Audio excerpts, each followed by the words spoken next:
Скандинавските земји по добро ги паметат текстилните фабрики од Штип и регионот. Ова особено се однесува за Шведска и Данска. Па кога бев ја во Стибо, ние имавме соработка со одредени скандинавски земји. Шведска имавме една фирма која извезувавме женска конфекција, во Данска машки кошули.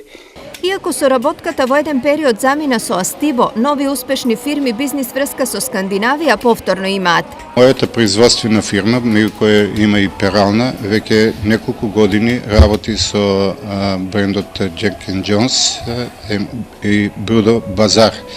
За нив вршиме доработка на готови конфекцијски производи и во последните години вршиме и фарбање. Во минатото работевме со СМТ Андерсон и имавме класичен извоз низ неколку бутици во Данска. Кои се предностите, а кои недостатоците во соработката со скандинавците? Скандинавските купувачи, поготово луѓето од Данска, се прецизни, точни и се флексибилни.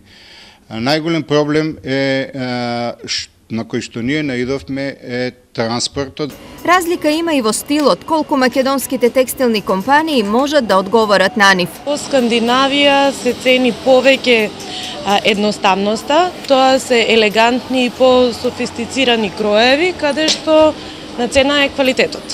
Македонските производители го имаат потребното знаење и квалификации за да одговорат на нивните барања. Но скандинавскиот пазар може да понуди многу повеќе за нашите текстилни компании. Треба човек тама кој ќе се ангажира, дали ќе биде човек од комората на Македонија или од друга институција, значи кој ќе се ангажира да тоа го обсервира малку подолг период и да се направи можност за контакти, не на само блиц контакти, него контакти со фирми кои ќе бидат потенцијални купувачи. До сега речиси 90% од капацитетите на текстилните фирми од регионот работат за Германија и Холандија. Освојувањето на овој пазар е можност за повеќе работа, подобри цени, но и поголема одговорност. Ке се врати ли Скандинавија во Штип, Кочани, Пробиштип или друго место, зависи од нас.